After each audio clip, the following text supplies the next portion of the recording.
Welcome back me shipmates, UK Video Game Pirate back with part 13 of me recent pickups. Hope you've all been doing good. It's been a while for me on camera, so got quite a few PS1 games to show you today. It's a major PS1 focus. I'm almost up to 100 games. But first I'd just like to say I've missed quite a few events. Obviously Doncaster, then we had Dane's event and London Game Market recently. Hopefully get back on the ball, get to a few events in the near future. But anyway, hope you've all been great and hope you enjoyed them events. I have been watching everyone's videos. I've been making sure I press the like, but I haven't commented on everyone's videos. But a bit of a mad life recently, but that's another story. But anyway, let's get straight on the pickups. Firstly is the second of this game to come out on this console, and obviously more known for the games on the PC, and that is Final Doom. Sorry for that big glare there. Might try and sort that out in just a sec. Hold on. That'll do. There we go. That's Final Doom. Next, a game that actually looks great on this console for the time when it was out, but it's another 2D, which wish we got more of these 2D games, even though this game is very hard, and that is Heart of Darkness. Heart of Darkness. Next, this shows you can actually still get retro games if you class it, who classes PS1 as retro. If you do, then I got this for £2 in a shop not too far from me, which I also know I can go there for cases now as well, which is going to be of a great benefit. So if anything cracks or anything, I know it's going to be cheap to replace it, and there seems to be plenty in supply. And that is for £2 Metal Gear Solid. So just shows you quite happy, even though it's not the most expensive PS1 game out there.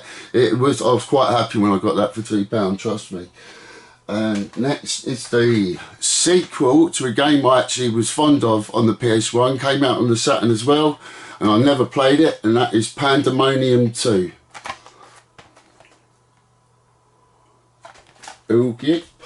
Next up, this is a game, I think this is a space shooting game. I'm sure from the back of the box, quite like seeing the light, because I know I was going for the shooters and all the light gun games on the PS1 as much as I can anyway. And this is G-Police. Never actually played this back in the day, but when I was researching what PS1 games I wanted, G-Police was one of them. So there's G-Police, and then a game that recently was remastered and it came out on the PS4, and it's actually out on the PlayStation Plus service if you want that, and that is the original Oddworld. This is another game that looked great, and my masters look great. That's Oddworld. Next, a combination of like a history up to that point of a great company, and that is Capcom Generations, and this is 4 discs. Capcom Generations. And next, a series that was been a lot of games on over a series of console on the Master System and the Mega Drive and the Super Nintendo, and I didn't actually know that this series had followed it onto this console, and that is Asterix. And if you look on the back, if you can see there, it does actually look like a 2D game, so I should try that out pretty soon. That's Asterix. And next, I'm sure this is the final in the series, because I know Soviet Strike was the last game in this series to come out before this, and that is Nuclear Strike. I did not actually know this existed. I thought it ended with Soviet Strike, but there you are. You learn something new, don't you? So it's Nuclear Strike. And next, the sequel to a game that had like three different game modes, with sort of a drive-in stage and a light gun stage, and then this is the sequel to that game, and that is Die Hard Trilogy 2 Viva Las Vegas. Obviously follows the same sort of method as the first game. And next, as I said, I was going for as many shooters as I can on the PS1, and I'm actually near to 100 games after this. So after that, I'm going to try and get my PS2 collection up to 100, and then for my birthday in June, I'm hoping to go straight back to Nintendo. Obviously, it's one of my big birthdays, so I'll make sure I get myself something nice, eh? And that is Strikers 1945 2. Alright, next one. This is a game, actually I forgot to say, some of these games I actually got recently at Brighton at Magic Whistle Gaming. I haven't been there for a few weeks now, so it's been a few weeks since I picked some of these games up, and I've still left the price on this, and that is Casper. As you see, it says £8 on that. Okay, that's Casper. And next, this is a game actually I wasn't sure whether to get it on the Saturn or the PlayStation, because I couldn't really find a defining thing that said which one was better, but I hope I made the right choice. I'll probably be wrong, but it's Loaded. Now I do actually own Reloaded, the sequel, on the PS1. And this was actually a game I Frankenstein together. I got the box and the manual in really good condition and then bought the disc separately. It made it a lot cheaper. Obviously, I didn't actually have to wait for a box or manual for it to come like that. It was all there at once. It just made it very convenient and cheaper to do that. So, and next, this is another game that got remastered recently, and I'm sure this came out on the PlayStation Plus networks. And that is the very first Medieval. And I believe I did buy this, as you can see, in CEX. Not many times I go into CEX, one of the ones where I live, and get something retro over the counter. And next, this is, I believe, one of the light gun games, as I'm going for all the light gun games on PS1. Well, all the good light gun games, I should say, because not every single one of them, when I was researching them, are good. But that is Wild 9. Should have been counting how many PS1 games there was. I haven't been counting this. And this was a game that originally came out on the Amiga, and obviously it's much better played, this game, with a mouse, and I'll probably still need a PlayStation 1 mouse, and that is Lemmings, the original.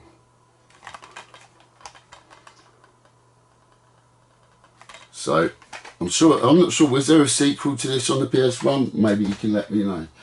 And finally, for the games, there's two games here. Well, actually, after they show you this, I've actually got more to show you, because if I remember, actually, it's right here, no worries. I've got it right here. So firstly, I'll show you my one, well, I have two original Xbox games. Actually, if I, Xbox Series X games, sorry. And the first one, which I started playing, and to tell you the truth, I didn't like the controls very much on it, and that is Sonic Frontiers. As I said, I played a little bit of it, but the reason I did only play a little bit of it, because it's a game that is actually very, very good, and I've just completed it. I'm done most of you can have to do in it, and that is Hogwarts Legacy. Oh, what a brilliant game this was. Even if you don't like Harry Potter, I would still suggest it. It's still a great game. But as I said, what a brilliant game. It's been a while since this generation last. The Witcher 3 was a game obviously you really loved. But on the Xbox, this is probably the first game I played on Xbox for a while I really liked. That's Hogwarts Legacy.